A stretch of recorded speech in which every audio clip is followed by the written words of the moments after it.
Good morning. Welcome back to In the Khud, in the weekly Khud. This is 23rd January 2023, 10:34 a.m. I woke up at 7:30 today after a lot of struggle, and I will go through how the struggle has been and why it's been such a struggle.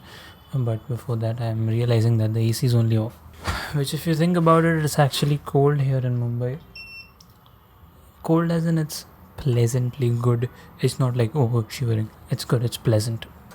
But you still need some form of ventilation in the room. So Kindle Struggles and Approval. So Monday evening I received my Kindle, which if I can actually show you here. So I have my Kindle paper white. I don't know why in the last video I kept saying paper weight, but paper white Kindle 16 GB 6.8 inch. And I say struggle then approval because initially when I started using the Kindle, I wasn't aware of the fact that the device has a purposely reduced refresh rate. Okay, it has a low refresh rate, so there is a bit of a glitch when you move across the interface in the settings and everything, and even when you're reading or flipping pages, there's a bit of a glitch of the next page or the previous page, something. And that to me felt like maybe it's a fault in the device, or maybe because it's like a 12,000, I got it for 12,000 rupees, so you expect it to behave at least good enough. And I was trying to compare it with the phone app of Kindle, which is actually amazing, and the reason that is the case is because the phone obviously has a higher refresh rate, and the lower refresh rate, from what I've understood with a little bit of research, is purposely done to make sure that the Kindle lasts a lot longer, so you don't have to charge it like maybe once in 2 weeks or 3 weeks. That's how well it lasts, the battery.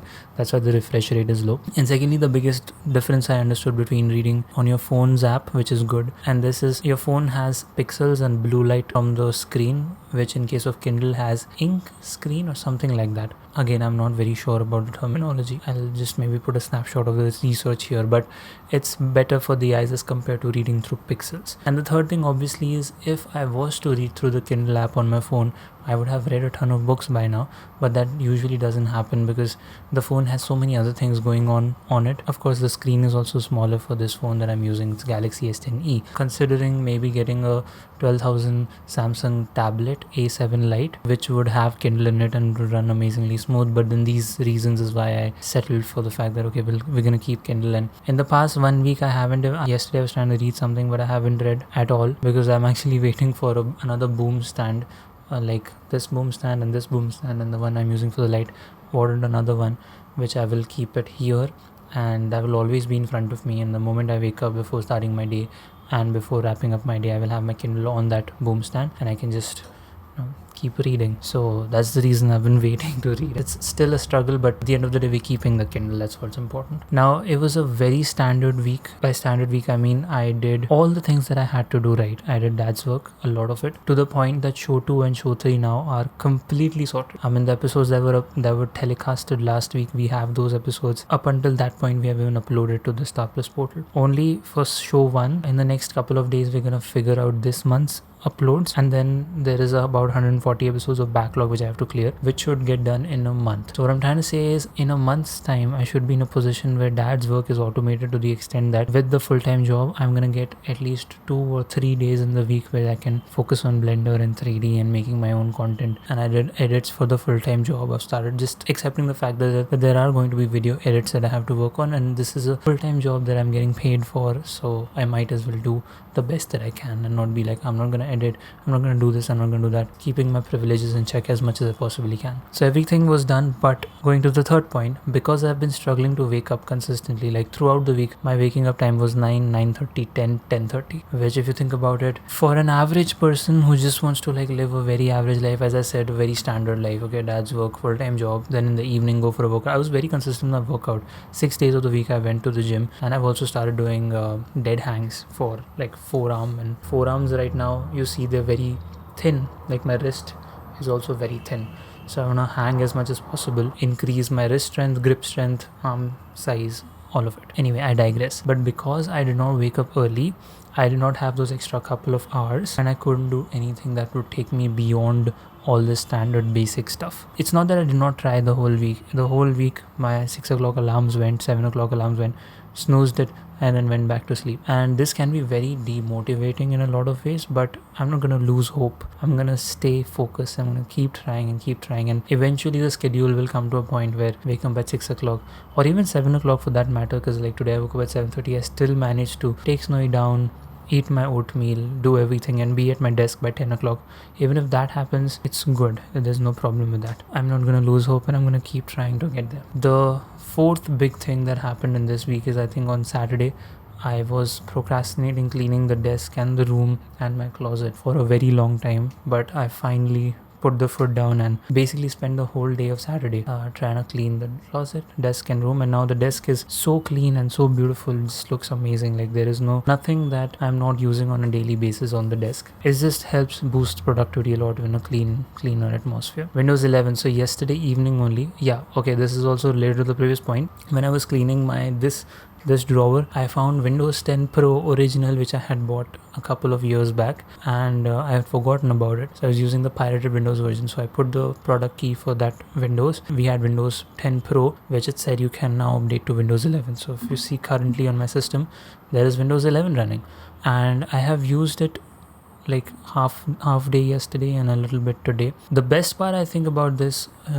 upgrade to Windows is, of course, it looks a lot more sleek, a lot more like 2023 kind of. But the best part I feel is it's not at all different in terms of navigating when it comes to Windows 10. It's very similar.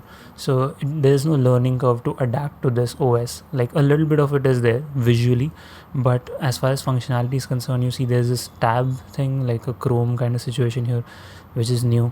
One thing I really liked is when you go up to the top, you get all these options to split your screen in different depending on how you want to use it. That's a nice feature. Other than that, entire interface looks a lot more sleeker, a lot more nicer. It's all pretty good. And then DUIK. So I will actually show this if I can. On I think when was it? Friday, I made a DUIK, like a character animation for the full-time job. There were 3 characters and I had to make 3 walk cycles. So I rigged the characters with DUIK, not with a humanoid, but only the single legs and arms things. So these 3 characters walk in like a complete walk cycle. And their legs come to a hold, and then this guy also has an arm rig, switches the TV on and down. So one thing that I learned here is when you are working with the artwork, which is supposed to be rigged, okay, like this, very important is to have guides on your so inside here you can come in here and show your structures. So select structure, show height. So these structures here, you want to fit them exactly on the artwork's anchor point. So what you want to do is, inside Photoshop in this case, or Illustrator, whatever you're using, you want to have guides on top of the artwork so that you exactly know where these things have to go. Like I have to use guides and everything, and it becomes kind of a mess to do it straight inside After Effects. So use guides. That's one thing that I learned. And inside Photoshop, one thing that I was dealing with, so you see all these layers here, they have this kind of icon next to them. I don't exactly know what that icon is, but what you need to do is you want to come in here and say clear layer style, okay, and only then will this layer, now you see the whole layer is actually that big, right?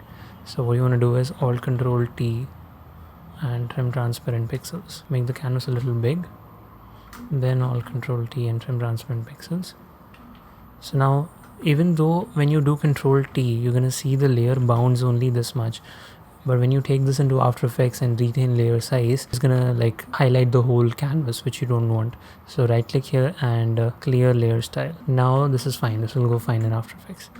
Like you will see here on Monday, we took Snowy for a vaccine to the vet. It's like throughout the week, it was a juggle between, you working constantly on that's work, and then some things keep coming up for the full-time job and you address them as they come up. 19th January, Thursday, I did not go to office. Instead, I was working the whole day. I was also doing full-time job at apps, but what I did is I ended up doing 20 episodes of Show 1. So that was a lot of work, productive work done in that day. That pretty much sums up. It was a pretty standard week. Like you don't see any enthusiasm on my face. I did get a comment yesterday on my main channel. It's by MB. I don't know if that's her name, but it says, I became a fitness instructor pretty late in life at 40, 10 years ago. But the one certification of my dreams was to become a Les Mills body pump instructor. You just inspired me to achieve this in 2023 at the ripe old age of 50. Thank you for taking us all on this amazing journey with you. All these videos on the main channel which are not After Effects related. They were just part of my growing up phase. Like I was just making videos because I wanted to learn how to make videos. But like you see videos here on my After Effects, great aap jaise logo ki zarurat hai humko, and then your videos are really helpful. Please make more videos. You're the best mentor. All concept clear with help. Amazing video. Thing I was trying to think about is all these people, definite bunch of people, they have appreciated my content, appreciated my work. I should be really pushing a little more, like trying a little more to start uploading or to get to uploading videos on the main channel again. It's gonna be fully Blender based, and even After Effects. I mean, why not? After Effects is our sweetheart. Is my sweetheart. Blender is the real software that I want to dive in. So just wishing, just praying that soon enough I can start uploading videos back on the main channel with the regular schedule. On that note, thank you so much for being in the Khud. I will catch you next week. Peace.